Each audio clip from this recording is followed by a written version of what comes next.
Hey, hey, hey, look what we got in the mail today. iSteady X by Hohem. It is a 3-axis palm gimbal, very tiny. There's my hand.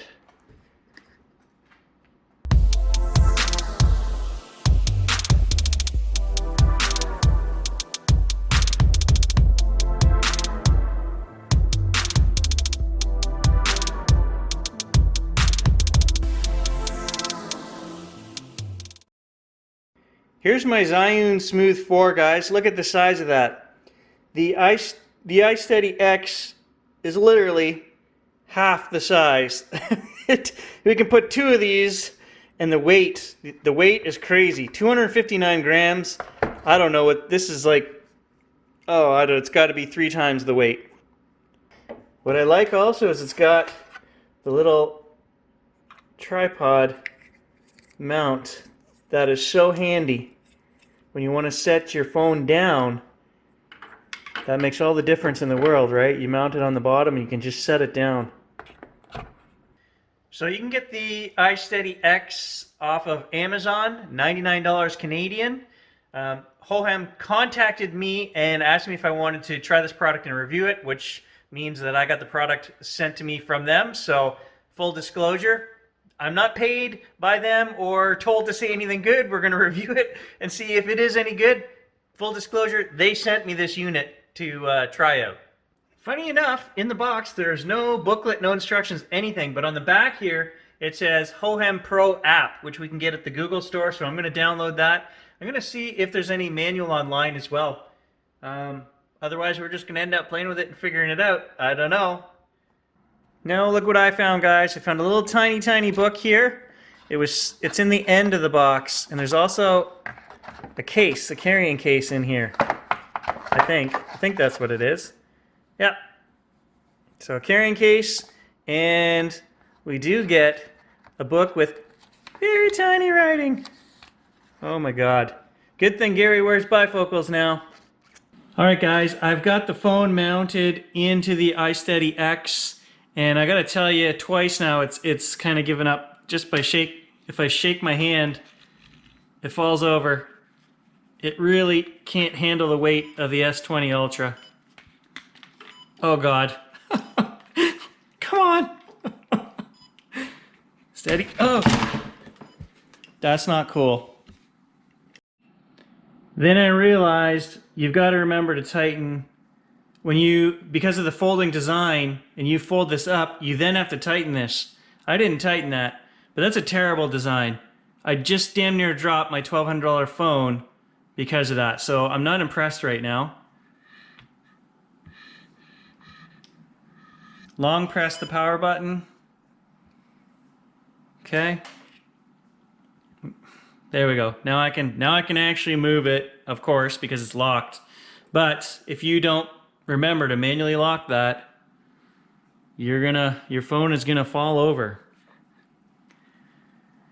Now the app from the 2 seconds that I saw it running looked pretty terrible, to be honest with you guys, terrible.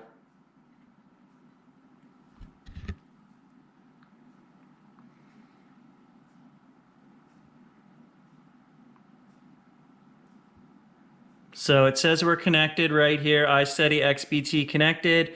To actually start it, this is what the app looks like. They've got all this crap on here, this junk that you don't, advertising that I can't stand. It reminds me of a DJI app. I can't stand this stuff. When you start this app, it should take you directly into here. You got to press start recording and then you get into your options. Okay, so here's your video options, guys. 4K 30 frames is your limit. Anyone who owns a new phone, S20 Ultra, we don't want to shoot at 4K 30, right? This is why I don't use my other app that I have either. Maybe we can run the gimbal just through the phone once it's connected, but then I'm sure you lose all the functionality of your zoom rocker. Does it actually zoom in? Oh, it does. Look. So we can actually zoom out, zoom in. Okay, that's kind of cool to have the functionality right here if you're willing to go with the limitations of 1080 30, 720 30, or 4K 30. Now, if we hit the power button just once really quick, We can film in vertical mode. I never film in vertical mode, but that's pretty cool. Then if we take the gimbal, you know, it is staying. You know what I miss right away? On the Zion Smooth, there's a trigger on the back that you can lock into follow mode. There's nothing here that you can do that with.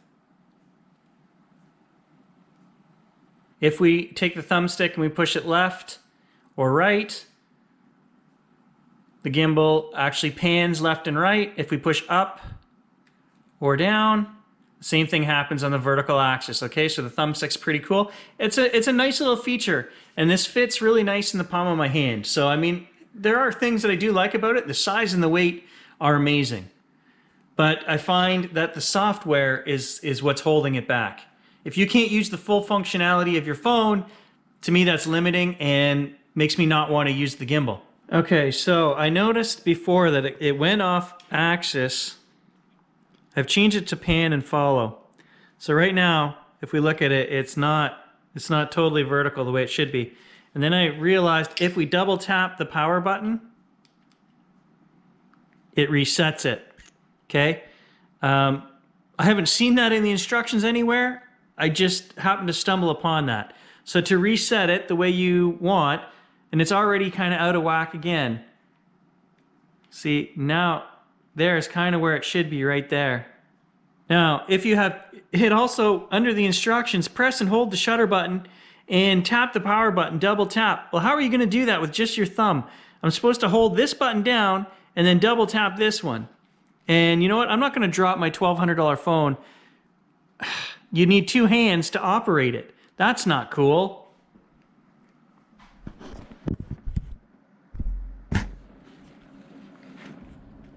So we're going to hold this button in.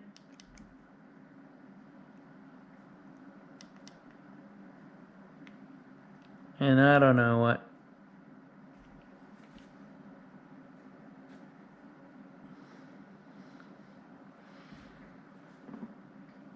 Now it's just freestyle. Point of view, all follow.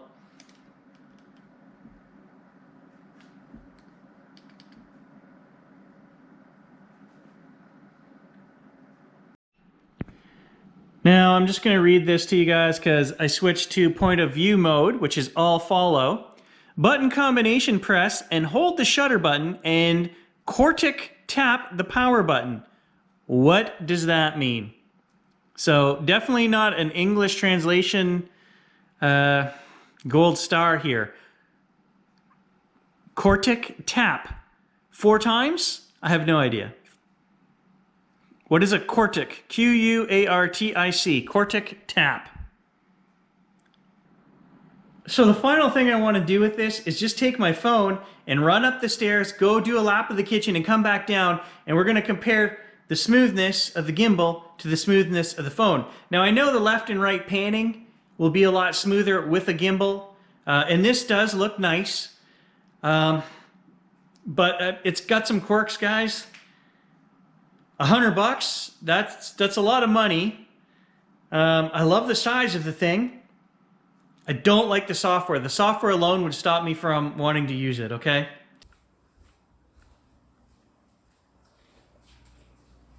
Hey, buddy.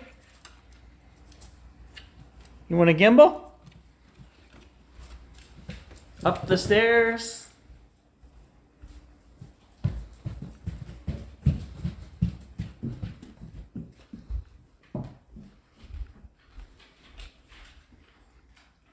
So I want to show you guys, there's the phone, and it's straight up and down vertical the way it should be. Watch what happens when you tilt it down to look at the floor. Say you're going to show them the dog or something. Then when you lift the camera back up, it doesn't go back up to vertical the way it should. You have to double tap the power button to get it to come back up, and it's still not entirely up all the way it should be. Is my phone just too heavy? Double tap again. So if we go the other way, can we self-correct? Nope, now it's leaning the other way.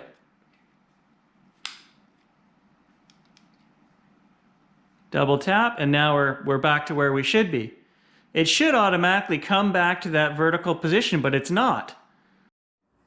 So I'm still using the Hohem Pro app right now, but I'm just holding my phone between my fingers. So let's try some left and right panning, and up the stairs we go.